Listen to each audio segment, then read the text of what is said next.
And there we go for part two of episode 168 on Friday Night Counter Attack. We are here, we are rocking and we are rolling because, as I mentioned before, after this week is going to be the beginning of Ramadan. So we are going to be taking a bit of a break from podcasting, but we aren't going to be breaking from our social media content that we will be continuing to build.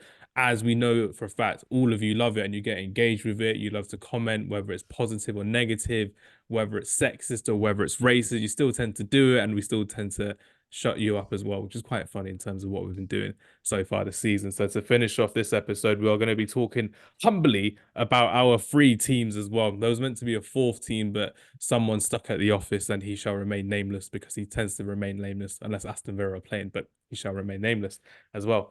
Back from a holiday in Mexico, had a fantastic time away and has been following La Liga this season to a T, who is following Barcelona's current injury crisis, which is we're going to have an argument at the end of the season, Sarah, about how many injuries all of our teams have had. We've had it worse. You've had it worse. We just don't know who's had it worse. But once again, Sarah Parario joins the show. How are you doing today, Sarah? It's good to see you again, my friend. Yeah, I'm good. Good to see both of you guys too. And actually, now that I think of it, the three of our teams have really been hit by injuries. Now that I'm looking at the two of you, thinking, oh yeah, it's not been great. Not been great football wise, but holiday was good. Happy to be back, and yeah, hoping for some good results in the coming weeks. Got a second leg against Napoli next week for Barca, so stressful times. I'm ready for that one more than anything because I'm looking at it. I'm thinking Napoli are looking good with their third manager of the season, but with Barcelona as well, there's always that case of home leg, second leg for Barcelona. There's always a bit of magic there. Not at the new camp this time, but at the Olympic Stadium in Barcelona. So that's going to be a tough tie indeed, but that's something that we'll get onto later on. But I'm really excited to talk more about it with you as well, Sarah, and someone who's joining the podcast again for the first time in 2024. Is that right, Travis? Have you been ducking us for a year? Think you might be right, Yeah, it Yeah, sounds like a long time, but I think you are right.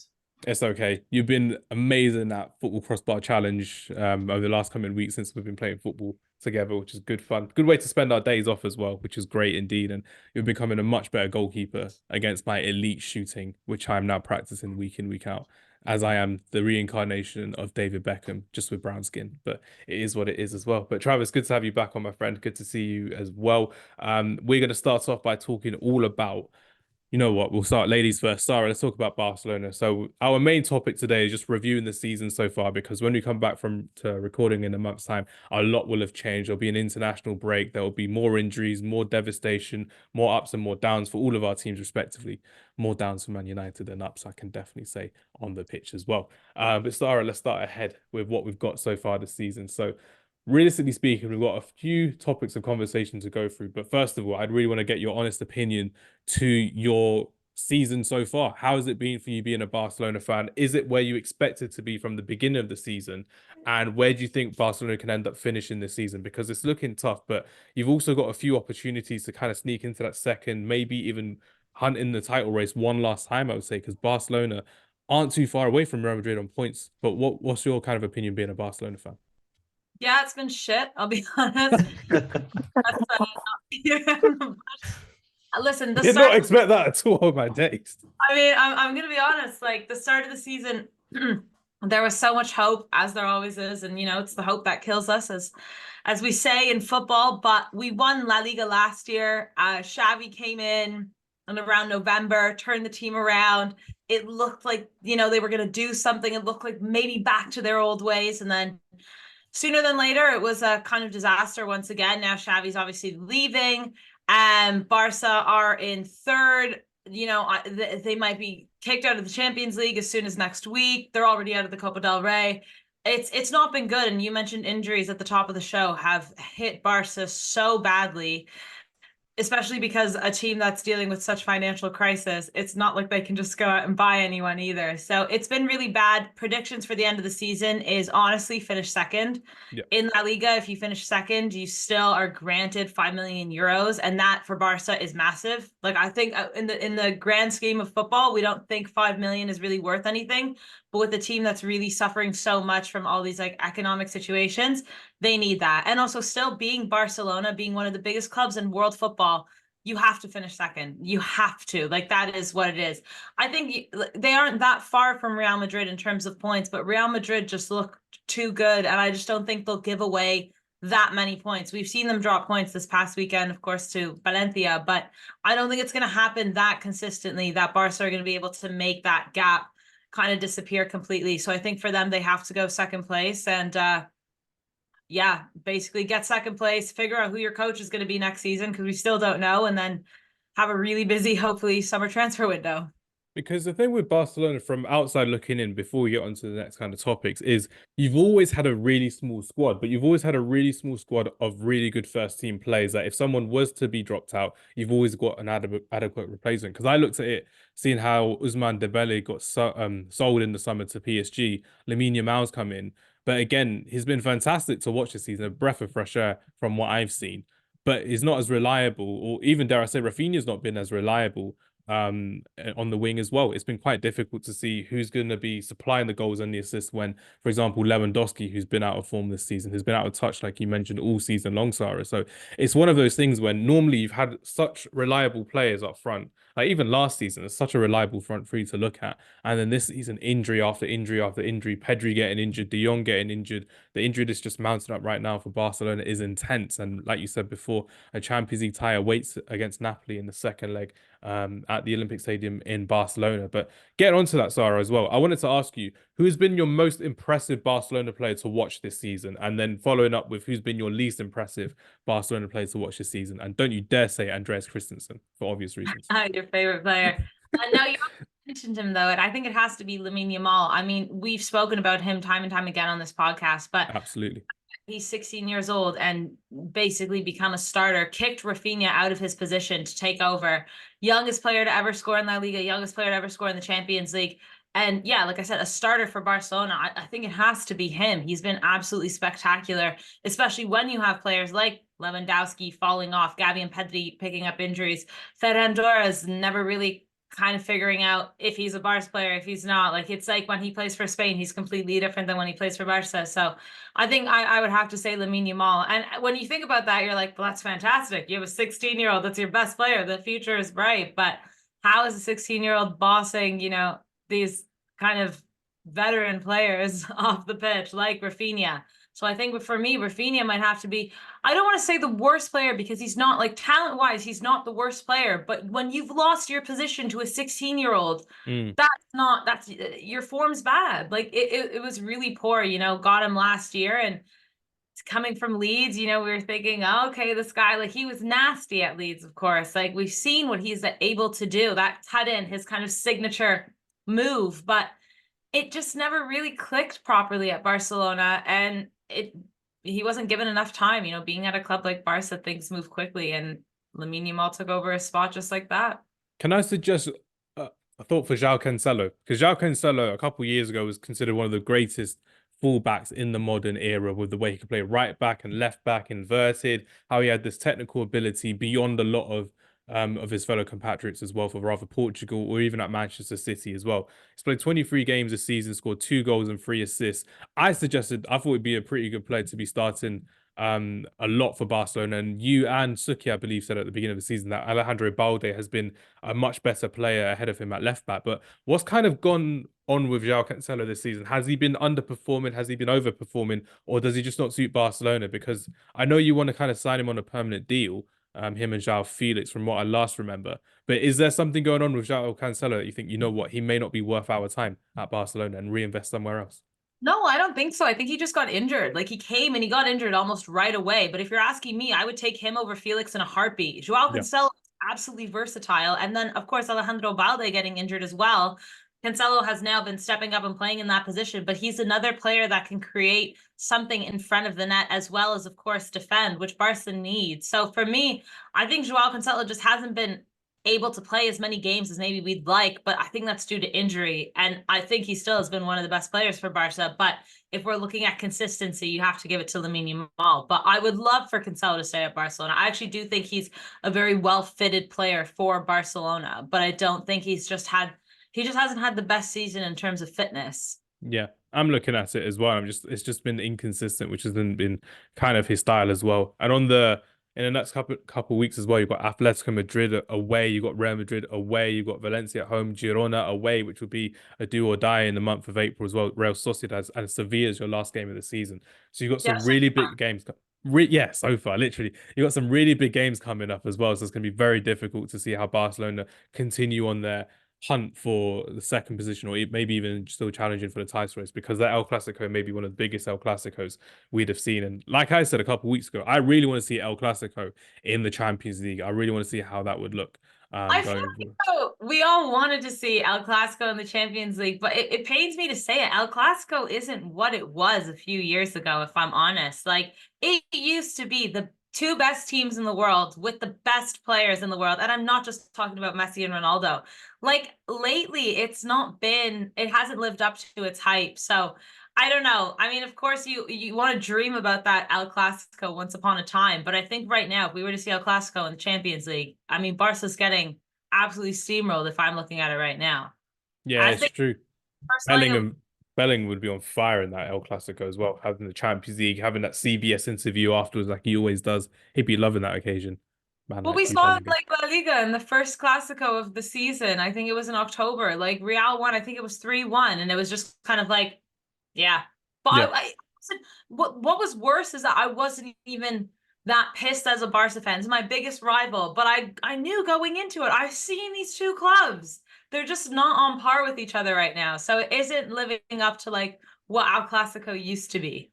definitely. It's true. It's kind of like with, actually, no, I'll say Man United. It would have been a good sort of segue into Manchester United, but I'll save mine till last. Travis, go ahead, my friend. Any final thoughts on Barcelona before going ahead with talking about Tottenham Hotspur and their season so far and Ange Postecoglou? I think the only thing I'd say it's probably quite depressing for La Liga, but I think what Sarah's saying about how the El Clasico has kind of fallen off. If I'm brutally honest, I think that's just La Liga generally. I think the league generally is just not as good as it used to be.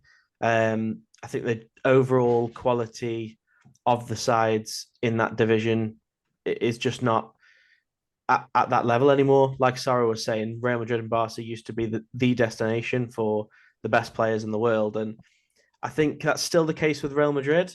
I don't think it's, I think it probably would still be the case with Barca if they could afford any of the best Yeah. players in the world. Mm.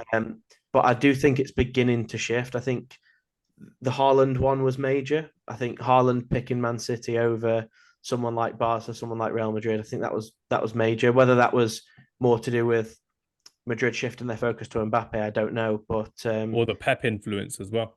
possibly, yeah. But I just think the days of the Galacticos at Real Madrid and a similar level and caliber of players at Barcelona, I think we're starting to see the end of that. Really, But do It's you got think that changes with Mbappe going to Madrid this summer? maybe. I don't think it's a guarantee. My problem with Mbappe is obviously wonderfully gifted player, unbelievable talent, but we've seen him play for so long in this PSG team, and on the very biggest of stages in the Champions League, they've always fallen short, even with him. And this Real Madrid team is very, very strong anyway. Does Mbappe make a mass? I mean, he's one of the best players in the world. You'd always choose him, wouldn't you? But with people like Vinicius Junior, with Bellingham, I don't know if he comes in and he's the absolute difference maker. I don't think he I don't think he moves the yardstick for Real Madrid. Maybe for La Liga. I mean, having a player of that caliber in your league is always good PR. But I don't know. Maybe it's the last Galactico signing for Real Madrid. Maybe it'll be the start of a new breed. We never know, but we'll have to wait and see. I I don't just think. think, sorry, Hums. No, go ahead. Go ahead. I was just gonna say, I don't think after what he did in that World Cup final that we can't assume Mbappe like isn't that guy. And like we're talking about that French team totally stacked, right? But they didn't show up to that final. None of them showed up. Mbappe said halfway through a match, "All right, guys, get in. I'm gonna score a hat trick." Do you know what I mean? Like I know what you're saying about PSG, but Mbappe still is that guy. Correct. Yeah, I agree with you, and I think you could say that about quite a few games in the 2018 World Cup and the 2022 World Cup. To be fair, but we've not really seen that at club level, have we? I mean, he's obviously had good performances in the Champions League, but he's never really put PSG on his back and got them kind of over the line, at least in my opinion. Thing from PSG anyways. I think that's my point is I think it's a PSG thing. we've seen Messi go there, and we've seen what he's been able to do with Barca and like national team level. Same with Neymar. To me, it seems like Neymar was the closest, in my opinion. When he got to the final, that was Neymar's kind of run in that lockdown season. That's when he was doing really well against Lyon, against RB Leipzig as well. He's pretty good as well in that run. Champions League final against Bayern Munich. Mbappe had the chance. He had the chance to finish it, but he couldn't against Manuel Neuer. So I just that's think the closest I'd say out of the three. Neymar's the one that nearly got them over the line, but it wasn't Mbappe at the time. No, for sure. But I think we need to see Mbappe at a different club. Like, I think that's the biggest thing because we know what Totally agree. Yeah. 100%. So I think I'm scared as a Barca fan that if he goes to Madrid, like we haven't even seen it yet. Like we've seen little glimpses, but a consistent Mbappe, I think that's where that could show up at a team like Real Madrid. If he completely fulfills his potential there, I mean, you could be talking about La Liga becoming like the Bundesliga. I think, you could talk about Real Madrid winning the next 10. I think that it could be lights out for Barca, I think. They're building a team around young players. I said this like a couple of weeks ago, but I think that this team could be better than the Galacticos because they're building a team that's so much younger that it's kind of like looking to the future. We're talking Bellingham, we're talking Vinny, Mbappe, Rodrigo, Fede, Camavinga, Tchouaméni. Like, that's terrifying. That is terrifying. When you list them like that, wow. The Avengers have assembled. Not just for La Liga, but honestly, best of luck in the Champions League. If you think any other team is winning, Madrid are about to win like their 20th in a row if this is what happens. Like it's guys, I'm scared. Genuinely. I'm more scared for you, Sarah, because the fact of the matter is, not from a Barcelona perspective, but you mentioned it elsewhere as well. What happens if Alphonso Davies goes to Real Madrid? What happens there for you? I would burn his jersey that I own. I said you could send it to me. You can send it over to me. I'll send it to you so we're not wasting, any quality jerseys, but there's no chance. I'm done with him after that. But that's literally looking at that team, and you're like, even with Hakimi being linked back to Real Madrid as well, you got a backup of Theo Hernandez, who's also being linked to Real Madrid as an alternative to Alphonso Davies. And you're looking at it thinking Real Madrid are looking like that team once again on paper, but I think at the moment they are looking a lot better than the Galacticos of the early 2000s. Maybe not playing the most attractive football at this moment in time, but getting results done in La Liga. And it's going to be very worrying unless something special happens at Barcelona. And we've seen before when something special happens at Barcelona, it lasts a very, very long time. So for Barcelona fans, don't give up hope just yet because you never know who's going to come through in the academy, who's going to be shining for them as well, and who your next manager is going to be, Sarah. That's a very exciting prospect as well. Remember, I'm team Thiago Motta all the way. So if it's Rafa Marquez, I don't mind, but Thiago Motta will be playing a lot more exciting football for Barcelona as well. Travis, talk to me. Spurs. It's been an up and down season, but a mostly up season for Spurs. Again, no trophy for you, but you're playing a very entertaining and attractive style of play. If I do say so myself, it's one of the teams that a lot of people do like watching now as a neutral fan or just watching it on their highlights as well. But what I need to ask you going forward is how impressed have you been since Ange Postecoglou has come into Spurs since last summer, since losing Harry Kane, since getting some of these younger players, and how impressed have you been with Spurs and Ange Postecoglou this season, Travis? I've been very impressed. I think the first 10 or 11 games it was that we were unbeaten, we looked like an absolute super team, and I couldn't see anything stopping it. The group chat was unbearable at that time. I needed it to stop. Every That's all week, I'm saying. yeah, every week, yeah.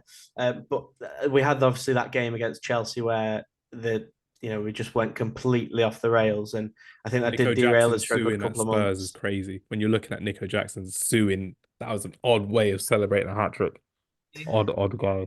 Yeah, it's the worst hat trick of all time as well. I think we can firmly put that in the first position for worst hat trick ever scored in football history, I believe. So shameless. Yeah, absolutely. Yeah, look, I'm happy. That's all I can really say. I mean, I feel the last few years when we've had Conte and Nuno and Jose, it's just been dire. Even when we've been winning, it's not been fun. We've not been a joy to watch. We've just essentially been hoping that Harry Kane or Heung-min Son are going to pull us out of the mud, and that's pretty much the only time we ever got a win. With this team, the way it is now, I feel like we have contributors from all over the pitch. We've seen Udogie pop up with goals this season. Porro, Romero is scoring a lot of goals from centre-back. It's crazy. I think he's got 4 or 5 this season already, which is mental. Even the midfielders as well. I mean, Sarr has chipped in with a few goals. I think he looks an absolutely phenomenal player for the future. I predicted that in the World Cup. Remember, I said Sarr was a fantastic player for Spurs, and he came through. Unfortunately for me, but really fortunately for Spurs fans as well. But one question that Sarah and I answered a couple of weeks ago, we discussed it amongst ourselves actually. Who would you want to build your team around going into the summer or next season? So Sarah was speaking about Barcelona, I was speaking about Manchester United. But the question I wanted to ask you, your main question today, Travis, from me, is who do you build around at Spurs next season or over this season as well? Because Son is hitting his early 30s, 32, 33 years of age as well. James Maddison is injury prone, so he's always in and out the side, and you can't really rely upon him as much as you want to as well. But who would you, Travis, build around at Spurs going forward, or who should Ange build around at Spurs? It's difficult because I want to say Son. He's our best player by an absolute country mile. Absolutely. And he's the only person in that squad who will be a consistent goal scorer. And that is, I think, our only real issue in this team right now is that if we lose Son, we just have no kind of feed for goals. We've got no.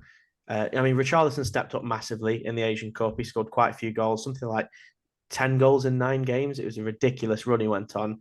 But I don't think that's going to last. I can't see any longevity in Richarlison scoring a goal a game. I just don't think that's going to happen. Don't think anyone would believe that. For me, I think we've got to build the squad around these young players. I'm not going to compare us to Real Madrid, of course not, but a little bit similar. They wear white, so it's a similar shirt. Yeah, same thing. Well. Yeah, same club. But similar to what Sarah was saying about Real Madrid, we've got a lot of young players in this squad. Porro, Adogi, Van der Ven, Sarr, all these guys that we're naming, they're all, sort of under 23 and have got massive futures ahead of them. We just need to make sure that we keep them playing regular minutes, keep them fit, keep them developing. And I think what I want to see is I don't want us to be building around one player as such. Okay. I don't want to be the Harry Kane team or the James Maddison team. I want us to be a very, very good football team. And I don't want it to be a case of, oh, well, Kane's not playing today or Maddison isn't playing today, so they're going to struggle. If you look at Man City, for example, when they lose Haaland, they still play the same way. They're still pretty much just as good. Liverpool, when they lose Salah, obviously they've lost him for the entirety of January and February, I think, really, from AFCON as well. AFCON and him being injured. And they've, maintained a title race. They're still top of the league, I believe. Unfortunately. And I think the three clubs that are at the top at the moment, Arsenal, City and Liverpool, I think they can all say that if they lose one or two big players, they're not going to falter. I don't think we can say that. And I think we have faltered in the last couple of months when we've been missing Maddison, Romero, Son. I mean, look, we've had a ridiculous injury crisis similar to Barca, similar to United. We mentioned it earlier. So I don't think it's normal, the amount of injuries and suspensions that we've had. But I would like to see us be a squad and a team and a unit rather than, like I say, the James Maddison team or the Harry Kane team or whoever it might be. I don't really want to build around one player. Yeah, that's fair enough. And going into Spurs as well for this season, who's been the player that's impressed you the most and who's been the least impressive? So most impressive first. And I think I've got an idea who it is. It might be a defender for you personally, because you've spoken about him a lot this season as well. But again, Travis, who's been your most impressive Spurs player to watch this season? I think you think I'm going to say Van der Ven, and he's probably a close second. But for me, by far our best player this season has been Vicario. Seriously? Honestly, he's just, if you watch Tottenham regularly, like I do, we would be in so much worse of a position without him. The way we play, we're going to give away chances. We're just so open and so free flowing that we're going to give away chances to the other team. And the idea is we'll score more, hopefully. Like me on PlayStation, I just concede like 4 goals and I'll score 5. It's not nice at all. It's not nice playing on FIFA these days. I'm losing my powers, everyone. It's not nice. It's not nice. I can't be playing these days. And this is the thing with Vicario is we won't concede 4 or 5 because we know we've got him between the sticks and he's a really, really safe pair of hands. I mean, last season, when we had Lloris for the first half and he was just way past it, and then he obviously had the big falling out with all the coaching staff and stuff during the Newcastle game, and then from the end of the season until the end of the season, we were playing Forster, who is, a great servant to the game, but it Looks is like a again just way bodybuilder now. past it. He's too big. He can't dive. He looks like a rugby player or American football player for other people's Yeah. context as well. He's just huge and stocky. It's crazy. He has no neck. All you have to do against Forster is put it literally either side of him because he can't dive. He just can't dive anymore. And honestly, when I think of the way we play this season, if we had either of those two in goal, Lloris or Forster, we conceded hundreds, absolutely hundreds. So yeah, for me, Vicario, I mean, he's just saved us on so many occasions. Definitely. And who's been your least impressive player to watch this season? Has it been someone like a Timo Werner, Kulusevski, or Brennan Johnson? These are players that I see you not really complaining about, but wanting more from them and expecting more from them, given the caliber of talent you have in attack as well. So who'd it be from that point of view, Travis? I'm not going to say Werner. I think since he's come in, he's been very. I think I've been very impressed with him, and I can see. Sounds daft saying it about a 27-year-old or whatever he is, but I can see potential there, and I can see that if he gets a real confidence and a run of form, he will be a fantastic player. And I think in our system, he can be a fantastic player. He's always been one of those players who needs a few chances to score. And I think he will get that at Tottenham. He scored his first goal for us at Palace at the weekend. And I'm hoping that he can now click on. And if we manage to get a run of form out of him for 15 million or whatever the buy option is at the end of the loan, it'd be an absolute bargain. You'd buy Timo Werner if you could. I think so. Yeah, I think if he continues to play the way he's playing, absolutely. I wouldn't put him as a starter. I think the plan for next season should be Son, Kulusevski, and somebody else, and then Werner as the backup. Yeah. But for 15 million for a Champions League winning player who's going to play as a backup anyway, you can't argue with it. And at the end of the day, his time at Chelsea and the way that his reputation is in England right now, it must be traumatic for him. So he's got to be given some time to grow his confidence, grow his stock, and show what kind of player he can be again. And I think he's already started to do that at Spurs. I've been fairly impressed with him. I'm also not going to say Brennan Johnson because he's very young. He's been in and out of the team. He's had injuries and he has shown glimpses. And I think, again, similar to Werner, I think if he gets a run of confidence or run of form, he'll be a very good player for us. I would say the person I've been most disappointed with this season is Kulusevski. I think his first 18 months at the club, he was absolutely unreal. And I think we missed out on Luis Diaz, so we signed him instead. And at the time, for the first 18 months of that, so I thought, bullet dodged, honestly, because Kulusevski just looked insane. The missing piece of the puzzle in a way. Son left, Kane middle, Kulusevski right. Exactly, absolutely. And the way he plays did really suit Kane and Son because he's creative. And the problem that we had before that with Kane was that he was a great goal scorer, but he was also the only quality creator in our team as well. So you almost wanted another Kane to set up chances for the goal scoring Kane. And we thought Kulusevski would be the answer.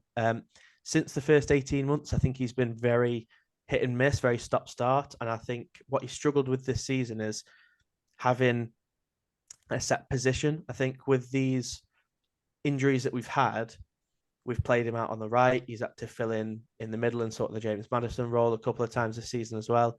I think he's shifted around a few times and he can't just really get a run of form. But we need to see it from him, really, because the way that we're moving forward, we can't carry passengers. I think for the last couple of years at Tottenham, you can play, average performances week in, week out, below average even, and you know that you're going to get in the team because everyone's doing the same thing. But now, if Kulusevski has a bad run of form, we've got Brennan Johnson who can fill in, obviously Timo Werner now. I think we will sign another attacker in the summer as well. So obviously that's more competition for him.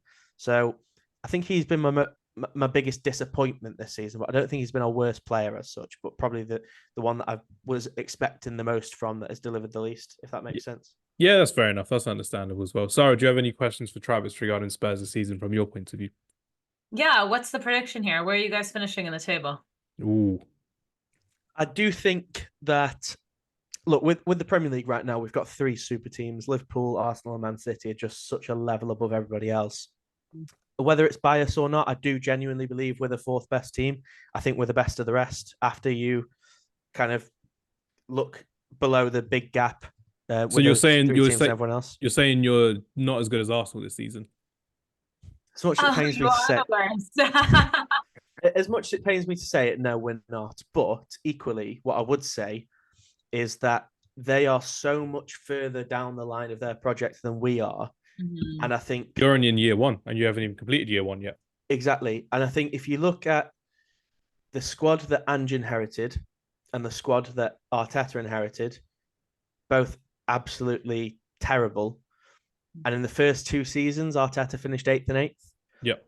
And, I'd like to think we're not going to finish 8th this season. We look pretty much like we're nailed on for 4th or 5th, hopefully, barring any kind of late season collapse. Not that that's out of the question with Tottenham. We know what we're like. Very Spursy. But yeah, I would like to think now that we've got everybody fit again, Son's just coming back. We're starting to see Maddison back fully fit and available again. I think now we've pretty much got our first team again.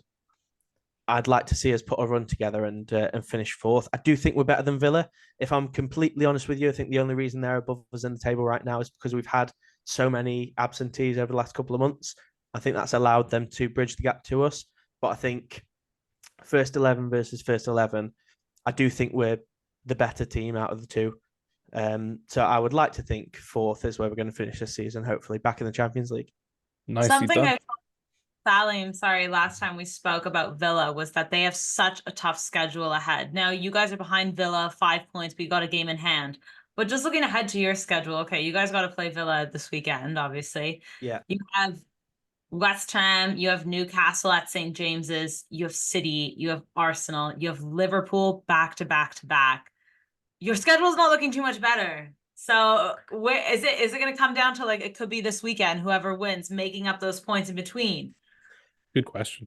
This game is massive this weekend, absolutely. I think we have to beat them. We just have to. I think if we don't beat them, you can pretty much write off top 4 because, like you say, that run of City, Arsenal, and Liverpool back to back is just brutal, and that's going to take such a toll mentally and physically.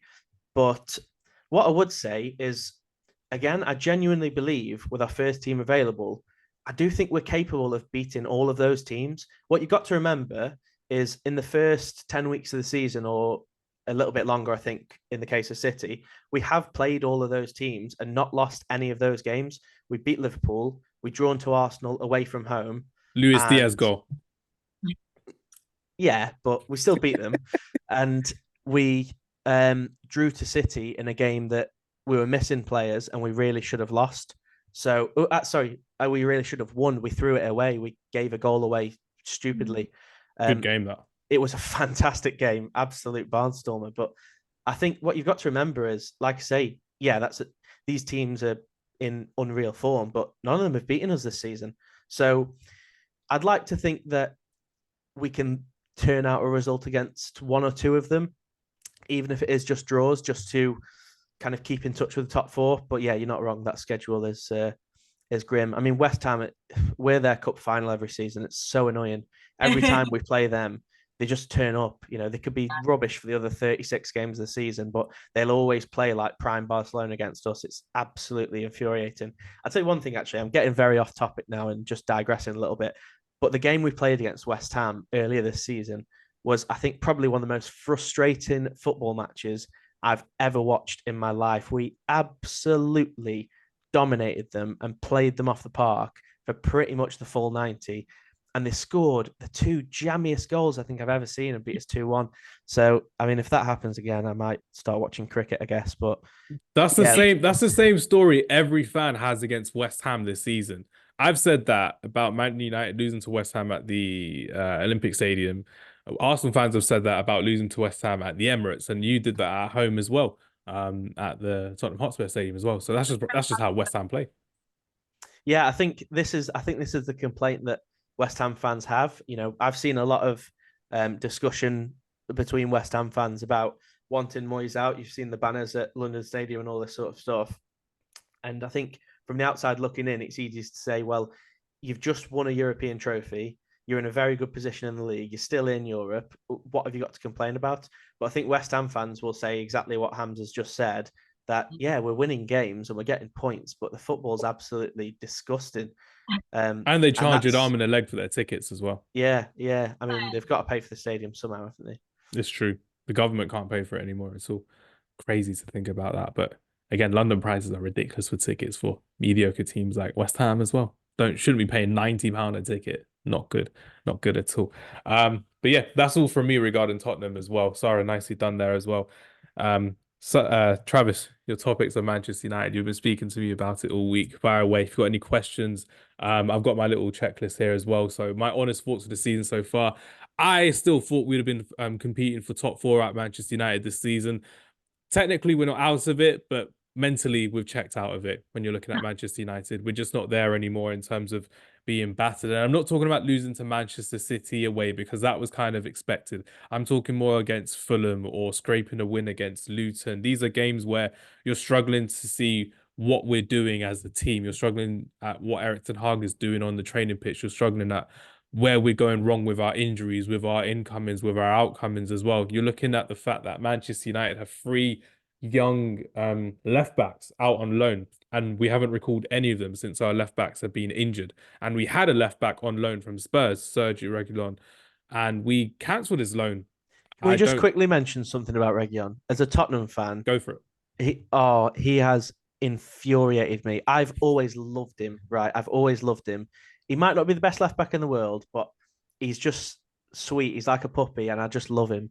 That's an odd thing to say about Reguilon. Well, everything you see about him on social media and stuff, it's all just quite wholesome and nice. And he posts all these lovely photos with his missus and all this sort of stuff. And he just seems like a really nice guy. I've always really rooted for him. But after what I saw recently, he's done for me at Tottenham. Go on, tell us what he did. Tell us what he did. He's contracted to Tottenham Hotspur, currently on loan at Brentford, so has ties with two current Premier League clubs. And he's watching the United game on his Instagram story, posting red hearts and red symbols and circles all over his Instagram story, like he loves Man United. You were there for 6 months, mate. They didn't even want you. They got rid of you. They sent you packing halfway through the loan, and you're saying you love him while you're still contracted to Tottenham Hotspur and playing for a second Premier League club at the same time. Honestly, I think you can tell how angry I am about this. I'm really, really not happy. I really kind of wanted to see him do well at Brentford and then get integrated back into our squad next season as a backup to Udogie, because I do think he could be a quality backup left back. But now I'm done with him. Cancel the contract, rip it up. I don't care. I don't even want any money for him. Just get him out of my sight. I never want to see him at Tottenham again. Travis, you're forgetting one big thing about Sergio Reguilon. Go on. He used to play for Real Madrid and he played for Atletico Madrid. He has no loyalty. You're looking at Reguilon. He's played for both teams in Madrid right now. It's crazy. And now he could probably play for Arsenal and be like, oh yeah, I love Arsenal. He's one of those guys that just kisses the badge for no reason. Wherever they'll play him, wherever they'll pay him. That's who he is. That's the saying. I like that saying, Sarah. He screams of a Chelsea signing. I will put money on him playing for Chelsea one day. Yeah, Todd Bowley listens to our podcast, though. He's probably going to be buying him for 50 million. That's all Todd Bowley needs. Okay, they said it on the podcast. Yeah, I'll go get him. That's all he needs. Do you know that Todd Bowley get Richarlison as well, mate? 2 for 1. 2 for 1. He listens to podcasts and Twitter Spaces and YouTube channels. It's crazy what an actual owner of a football club does. But we're going to topic regarding Todd Bowley. But nice to know he wants to learn about football from the new media, which is good to see as well. But yeah, thoughts on Manchester United to conclude from so far this season. Injuries have blighted us, but even when we've looked at our first team, first game of the season, I went to Old Trafford. We played against Wolves. We had our first team out literally, and then they were outplayed by Wolves, by Gary O'Neill's Wolverhampton Wanderers. We still won. We scraped to win, as we tend to do most times of the season without playing great football or good football. The only time I've seen us play great football was against Chelsea at home this season, and Chelsea have been awful in the first half of the season as well. They're only kind of starting to get together now, and even so, they're still 11th. So when you're looking at how Man United are playing great football, is it the manager? Is it the players? Is it because every single season you see a Manchester United manager with a new manager come in, they play great football, then the second season they drop off in quality and in standards and in performance, and it's looking a bit embarrassing right now as a Manchester United fan. And said on the radio this week as well that, again, I still think Erik ten Hag should be backed by our new ownership in Ineos. I think he has the right support system around him coming into the club. When they're actually with him, they can set the standards together. From what I'm looking at with Erik ten Hag as well, last season was fantastic, winning away against Barcelona. We've never done that before. Winning at home to Liverpool after losing 5-0 the season before. Winning at Manchester City, winning at home to Manchester City was a big one as well. But there's all these negatives. Never having lost 7-0 away at Anfield, 6-3 to Manchester City as well. 3-2 to Arsenal at the Emirates with a last minute conceded goal. I've never seen us concede so many last minute goals under any manager besides Erik ten Hag, and it's happening time and time and time again. So there are worrying signs, but as I said to you, Travis, and I'll say it to you, Sarah, as well. Again, we've said it before this season. There aren't many great alternatives for a Manchester United manager that I want to see the style of play. We're speaking about Thomas Tuchel leaving Bayern Munich. We spoke about that previously. But he doesn't play attractive football. He doesn't play Manchester United brand of football of attacking, free-flowing, getting you off your seat and really working hard. Thomas Tuchel football is being pragmatic. It's making sure that you're not conceding chances, which is great to see. But we've had that under Jose Mourinho, and it's worked well to a time when the football doesn't play good football, when you're not playing good football, it doesn't work well with the fans, and the fans don't appreciate it as well. But those are my initial thoughts on that. Ten Hag for this season and Manchester United for this season. It's very, very difficult. Again, injuries are always going to be there. It's not nice seeing players play out position, but our young players have been our shining light. And one of my favourite players, as you all know, has been Rasmus Højlund. I've been very, very impressed with him. There is a player in there. We've seen him score an amazing amount of goals in recent times before he got injured. But there's no one to help him. There's no one to support him up front. And it's not looking nice at all. There's a lot of negative press regarding Marcus Rashford. And I'm always going to back Marcus Rashford. He's one of my favourite players at the club. But it's not looking likely that he's going to want to stay come the end of the summer as well. Because it's looking very certain that he could end up moving to PSG. He could be moving abroad to get away from Manchester United. And he could try and get himself a pretty penny elsewhere. But he's not a luxury player. He needs to be playing with a lot of luxury about him, but he's not a luxury player at all. My worst player this season, without a shadow. Can we guess? Come on. Go for it. I'll let you guess. Have some fun with it. It has to be Anthony. Travis, are you going to guess as well? I think if you're talking worst player, has to be Anthony because he's just atrocious, isn't he? But I think we all know that he's atrocious now, so it's almost not like a thing. For me, I think if you're going down the lines I went down of most disappointing player, Casemiro. I was going to say Bruno. Oh God, yeah, just the worst. I mean, you both got it right with Anthony. His is always going to be disappointing, and because he came in with such expectations from the manager, that's what disappoints the fans the most. The fans are listening to every word the manager's saying in every press conference because it's the Manchester United manager. You want to hear what he has to say. When it's saying things that really annoy the fans, when it's saying, "Oh, Anthony's one of the best in the league over the first 10 yards." First 10 yards of what? Like tracking back. That's not what you're paying £90 million for a winger for. It's not really nice to see how he continues to back his players. And again, I complain about this every single week, and it's not nice because, again, there's no competition for Andre Onana. He was single-handedly the reason we got knocked out of the Champions League with all those blunders and errors and awful passes that he makes. And it's not been improving our game at all. You're looking at Anthony, who you're looking at, you want him to do well as a Man United fan, but you're not going to get worried if you sell him for £15 million to Freiburg in the summer. If he then goes, he goes, and we're not going to forget about him. But we're going to remember him as one of our worst ever signings, pound for pound, one of the worst in the Premier League history, from my opinion as well. And bring in someone from the younger perspective. But I've really been disappointed with Jadon Sancho as well. Just on a personal perspective as well. So Jadon Sancho, but definitely Anthony. You both got it right. It was obviously it's going to be Anthony as well. Realistically speaking, I really need to see what's happening with Jadon Sancho in the summer. We spent a lot of money. Recently, there's an interview with Ole Gunnar Solskjaer, our former manager, who said, I didn't even get enough time with him to work with him because I wanted him. Spent a year and a half trying to get Jadon Sancho into Manchester United, and Ole Gunnar Solskjaer was sacked within 4 months of having Jadon Sancho at the club. And we all know there's a player in Jadon Sancho. We all know that there's a talent there. We all look at Jadon Sancho and think that he is kind of like a 90s or an early 2000s type of winger. When you're looking at him, he can play pop and go football. He can literally just drop a shoulder, play fantastic football. It's not always going to be about attacking and scoring, but he'll be there having a good time and a fun time. And you're looking at it thinking, he's not even doing that at Dortmund. So his confidence is absolutely shattered as well.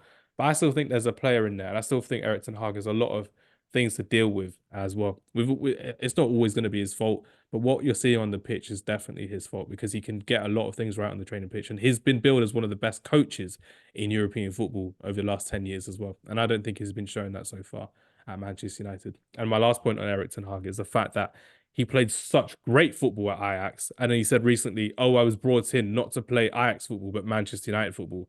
He got the job on a technicality of actually getting really good players at Ajax to play really good football, then losing to Spurs. And when you're looking at the Ajax team now, who's the most successful out of all of them? De Ligt, Ziyech, De Jong, maybe De Jong, I'd say. Onana definitely isn't. Definitely not at all. De Jong's probably been the most like consistently high performer of them all. I'd say so too. Maybe not like on pitch success in like the context of what the team has done. But if Girona finished second, Daley Blind. Sorry, I'm going to throw him out there. Daley Blind has to throw in there as well. Which what I would say just quickly about Ten Hag is it's funny you mentioned that Spurs game because the first leg of that game, I've never watched a team that I was so terrified of. I've watched us play great teams, very, very good teams. Current Man City, you know, Conte's Chelsea was just an insanely good team as well. And you beat Real Madrid at Wembley once, I think, as well. Who, sorry? Spurs beat Real Madrid at Wembley. Yes, just after they won the European Cup. Yeah.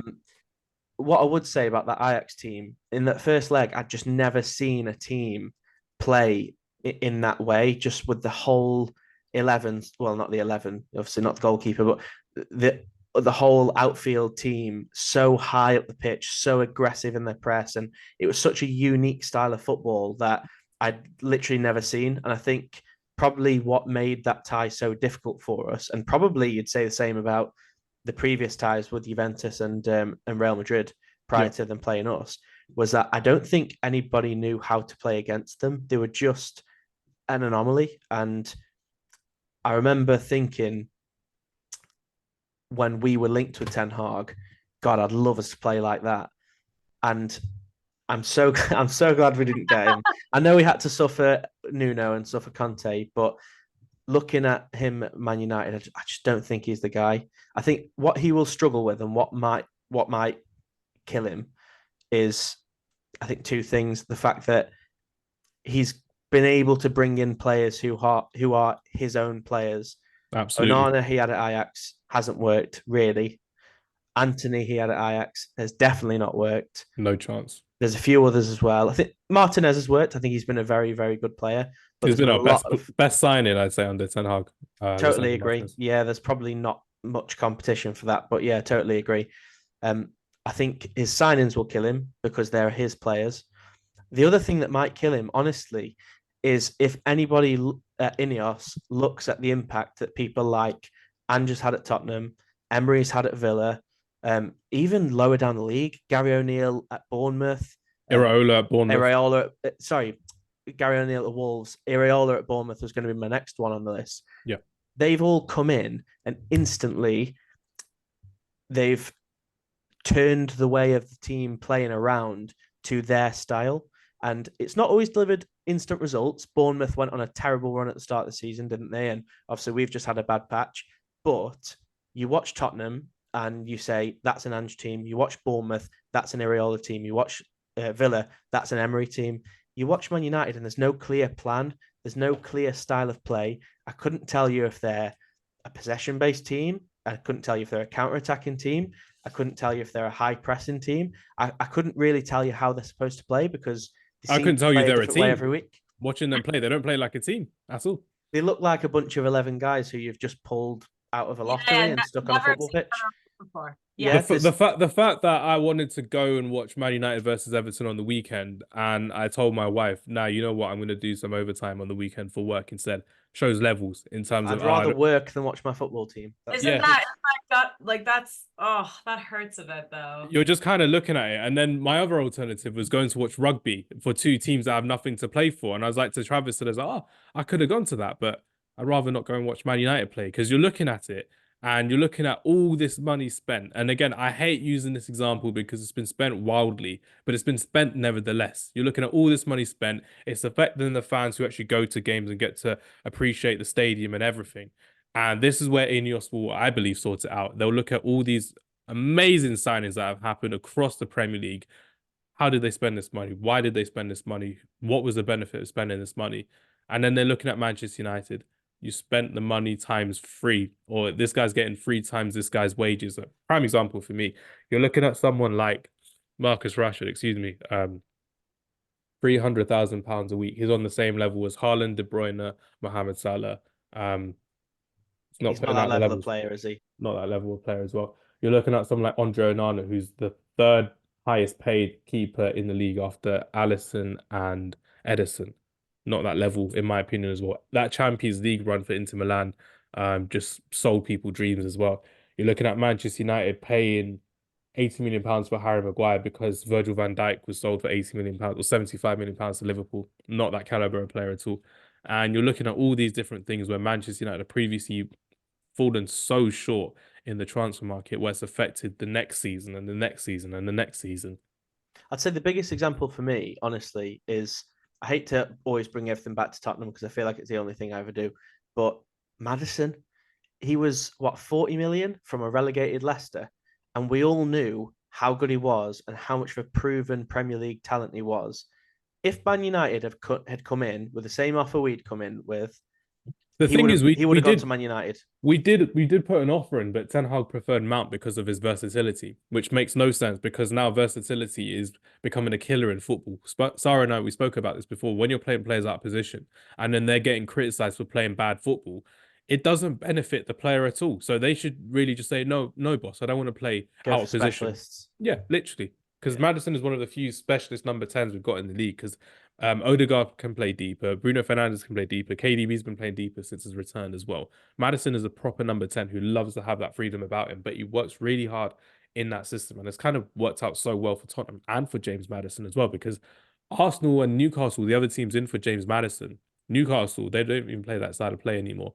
And Arsenal, they would have just benched James Maddison, in my opinion. They wouldn't have started him. And now they've got Kai Havertz as well. Yeah, hang on. Let me just. You're telling me they would have started Kai Havertz over Maddison? They wouldn't have bought Kai Havertz. That's the thing. They would have bought Maddison. But Kai Havertz starts as a striker, remember. He doesn't play that far down anymore. Unless they play Odegaard with one centre midfielder, with Rice or Jorginho. If it's Rice, Odegaard, Maddison, that would have been a killer. That would have been league winning, in my opinion, as well. But that's title confirmed, I think. That's an insane midfield to think about, to be fair. I'm so glad we've got him, honestly. Fantasy football. But sorry, any last questions regarding Manchester United for me on this round of a podcast? By the way, Man City 3-1 up as well, halftime. Killer. Yeah, I saw Holland with the last minute goal before the half even ended. I thought, yeah, good game. Just sub them all off for the Liverpool game. We're dancing in Real Madrid's box for the last 20 there. I don't get it with RB Leipzig. They're so fun to watch, but they just don't have that killer anymore. Maybe because they gave Timo Werner to Spurs for some reason as well. It's not looking good. They should be scoring right now, RB Leipzig. I'm ready for the second half in a bit, which would be good. Yeah. Lunin had a couple of saves from Madrid there, but let's hope there's a second half. Manchester United are not finishing in the top 4. Confirm? Don't confirm? Guaranteed. Oh, okay, perfect. I think 5th is the best we can hope for. But again, stranger things have happened. We've been in this situation before, like I've said, and we finished 3rd. We've been 6th with like 10 games to go, and we finished 3rd 2 seasons previously as well, which is, again, under different management, different players, but I'm not going to hang my hat on it. I'm not going to rely upon it as well. I'm expecting Europa League football for next season as well. I'm expecting Thursday nights and Sunday, which is a killer routine for any club as well. But I'm not expecting... Here's a question then, just quickly. With you saying about Europa League being the best you can hope for, would you almost prefer not to be in Europe altogether rather than be in the Europa League? Not at all. Personally, because of the finances. Remember, financial fair play is a killer these days, and you need as much money as you kind of need. And if it means we play our younger players and we may get a new manager by the summer, they can then experience new types of play, style of play, and it gives the younger players more experience as well. But if we do keep Eric Ten Hag for another season, and you're looking at if he needs European football, give him European football because we need to be into European football. We need to challenge for trophies and we need to be considered a better team if we're in these tournaments. The downside of that is, Travis, as you know, you can rather go for all the way for the Champions League or you can end up in the Conference League. And if we end up in the Conference League, it will be a laughing stock for Manchester United. Guaranteed trophy, though, surely. If a team like Man United are in that competition, surely they win it. Aston Villa are like looking favourites right now in the Conference League as well. Ajax are playing this week as well in the Conference League, which is crazy. But yeah, end of season predictions for me. I'm expecting us to finish 5th or 6th outside the top 4, but I'm hoping for 4th because I'm always thinking we're going to finish in the top 4 as well, which would be great. But I think that's it from me. Any last remaining questions? Because I wanted to talk about one last thing. And the last thing I wanted to talk... Sorry, I interrupted myself. Were there any last questions, Sarah, Travis? That's all. My only one from Man United, from a Man United perspective, I think. Do you think Erik ten Hag deserves that next season? Do you think he's earned a 3rd season? I think so, because of the goodwill of his first, because of the goodwill of his first season. But again, if it's not looking good in the 3rd season, he may have to change as well. But that's what I have to say as well. But yeah, last question before we wrap up, because it's been a fantastic conversation before wrapping up for Ramadan, I would say as well. Who is the greatest La Liga striker of all time? Get out of here. Find out next week on our Ramadan special. That's what we've got, because Sarah and I have planned a Ramadan special. Well, it's not really a Ramadan special, but it's a pre-recorded podcast, and that is happening next week. Special. Yes, it is. It is indeed, which is good fun. But no, everyone, thank you very much for listening. Do look out for our Ramadan content because we are not going anywhere. Do look out for our social medias. Do follow Sarah Pararia on her socials because she's absolutely killing it as always. And it's good to have Travis back as well, becoming a better goalkeeper, which is not good for me as well. But everyone, thank you very much for your time. Travis, Sarah, as always, a pleasure. I'll see you next time.